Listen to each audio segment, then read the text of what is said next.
España ha sellado su clasificación a los octavos de final del Mundial 2026 con una victoria clara y convincente por 3-0 sobre Austria en los 16avos de final, disputados este jueves en Los Ángeles. Y lo ha hecho de una forma que merece ser analizada con detenimiento, porque este partido no fue solo un buen resultado, sino la demostración más completa de lo que Luis de la Fuente quiere construir tácticamente con esta selección. El técnico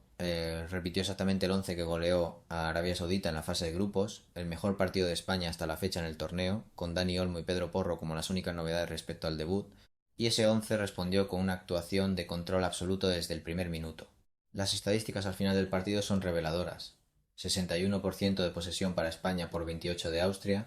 19 remates de la Roja por prácticamente ninguno con peligro real del rival, y Unai Simón sin recibir ni un solo remate a portería durante buena parte del encuentro. Austria, dirigida por Ralf Rangnick, un técnico que antes del partido había declarado públicamente que frenar a Lamine Yamal sería su prioridad absoluta, planteó un marcaje individual muy estricto sobre el extremo del Barcelona y lo consiguió en cierta medida durante los primeros minutos. Yamal, condicionado por ese marcaje y por el propio esquema de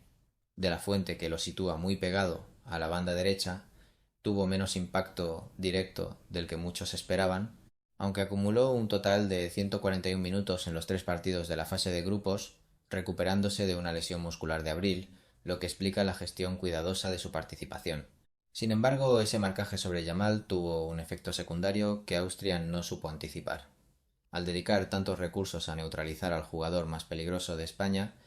dejó espacios en otra zona del campo que la Roja explotó con una precisión milimétrica. El primer gol llegó precisamente a través de Marc Cucurella por la banda izquierda, con un centro perfecto que Mikel Oyarzabal resolvió de zurda para superar al portero Schlager y abrir el marcador. El segundo fue obra de Pedro Porro, que conectó un cabezazo al que precedió una jugada colectiva de gran calidad. Cucurella recuperó el balón, lo puso a Alex Baena y el extremo centró para que Porro apareciera en el segundo palo, con la determinación y el timing de un jugador que sabía exactamente dónde iba a caer el balón, y el tercero lo volvió a anotar Oyarzábal, que completó su doblete con otro remate preciso tras un nuevo centro de Cucurella desde el perfil izquierdo, sellando de esta forma una noche de gala para el lateral del Chelsea, que resultó ser el jugador más determinante sobre el campo, con dos asistencias decisivas. Oyarzábal suma ya 3 goles en este mundial, lo que le convierte en el máximo goleador de la Roja en el torneo, y su rendimiento resulta especialmente notable, si recordamos que en el debut contra Cabo Verde fue el primer jugador desde 1966 en jugar 30 minutos en un mundial sin tocar el balón ni una sola vez. La capacidad de reacción individual de este jugador y la confianza que el cuerpo técnico le ha mantenido a pesar de ese inicio complicado es uno de los elementos que mejor define el funcionamiento interno de este grupo. En el centro del campo, Pedri y Rodri ofrecieron una actuación que fue el verdadero motor de todo lo que funcionó bien en este partido, marcando los tiempos con paciencia, distribuyendo el balón con criterio y controlando prácticamente cada fase del juego sin que Austria pudiera generar ninguna situación de peligro real. Y en defensa, Pau Cubarsí completó otro partido sólido que confirma su crecimiento como zaguero de referencia para la selección a sus 17 años. Y antes de entrar en lo que viene, hay un dato que no puede pasar desapercibido porque dice mucho sobre la dimensión histórica de este momento para España. Con esta victoria, la Roja ha superado por primera vez una eliminatoria mundialista desde Sudáfrica 2010, ya que en Brasil 2014 quedó eliminada en la fase de grupos. Eh, en Rusia 2018 cayó en octavos, en la tanda de penaltis, y en Qatar 2022 le ocurrió exactamente lo mismo ante Marruecos con un 0-0 que se decidió desde los 11 metros. 16 años después, España vuelve a estar entre los 16 mejores equipos del mundo con algo más que un empate incómodo a sus espaldas. Y eso, aunque suene a un logro mínimo para una selección de su talla, tiene un peso psicológico enorme para este grupo, porque rompe una barrera mental que llevaba 3 mundiales consecutivos pesando sobre el vestuario. Lo que también merece ser mencionado es la figura de Alex Baena, que en este partido firmó su primera asistencia como internacional absoluto y respondió con una actuación muy completa en un partido donde se le exigía ser protagonista desde el inicio. Baena ha ido creciendo en responsabilidad a lo largo del torneo y hoy se consolidó como una pieza fiable del esquema de la Fuente, algo que no estaba tan claro cuando arrancó el Mundial. Y por último, un apunte táctico que conviene guardar de cara a lo que viene. España completó este partido sin recibir ni un solo gol en los 16avos, lo que significa que Unai Simón lleva ya 4 partidos de 5 sin encajar, con el único gol en contra siendo el autogol de Al-Tambakti ante Arabia Saudita, una solidez defensiva que, combinada con la efectividad ofensiva de Oyarzábal, convierte a esta selección en un equipo genuinamente difícil de batir. Dicho todo esto, y sin restarle mérito a una victoria que es objetivamente importante porque pone a España en los octavos de final de un mundial por primera vez desde 2010, conviene mantener la cabeza fría y contextualizar este resultado con rigor. Austria fue un rival que ofreció muy poca resistencia y compitió muy por debajo de las expectativas que generaba su nombre. El equipo de Rangnick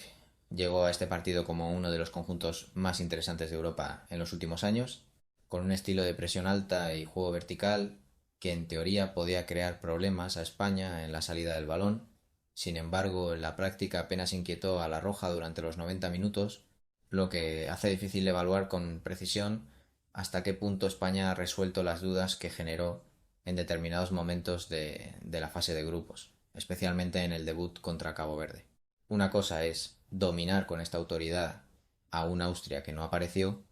y otra muy distinta es mantener ese nivel de control ante selecciones con mayor capacidad de presión, más recursos ofensivos y mayor experiencia en partidos de eliminación directa, y ahí es exactamente donde llega el verdadero examen para esta España, los octavos de final, donde le espera uno de los cruces más exigentes que podría haber enfrentado en esta fase del torneo. Dependiendo de cómo termine el partido entre Portugal y Croacia, que se disputa también este jueves, España se medirá a uno de estos dos combinados en la siguiente ronda. Portugal llega al torneo con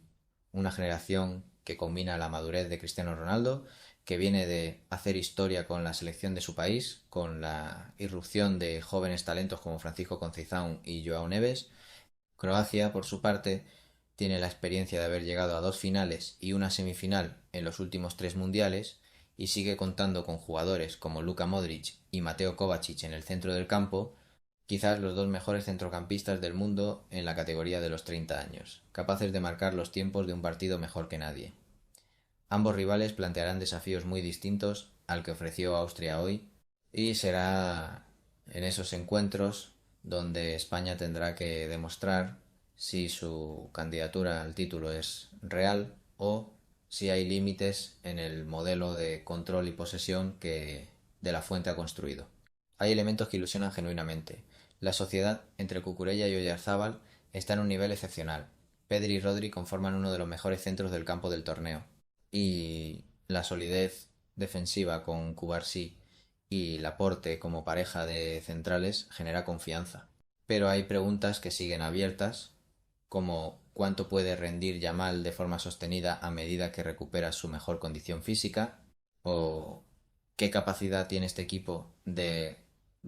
resolver un partido cuando el marcador no le acompaña desde el inicio. Por ahora los datos de este torneo son favorables: 4 victorias en 5 partidos, con el único tropiezo siendo el empate inicial contra Cabo Verde, y una dinámica de equipo que crece de partido en partido. España es objetivamente una de las selecciones más sólidas que quedan en el torneo, pero en el fútbol de eliminación directa, la historia reciente de la Roja invita también a la prudencia. Eliminada en octavos en Rusia 2018 y en Qatar 2022, ambas veces en tanda de penaltis con el marcador en 0-0. Esta vez, el desafío es demostrar que el guión puede ser diferente cuando llegue el momento de verdad. ¿Creen que esta España tiene el nivel para llegar hasta el final del torneo? ¿O quedan dudas sobre cómo responderá ante rivales de máxima exigencia en octavos? Déjenme su análisis en los comentarios, dale like si el vídeo les ha parecido equilibrado, suscríbanse para seguir todo el mundial juntos y nos vemos en el próximo análisis. Hasta luego.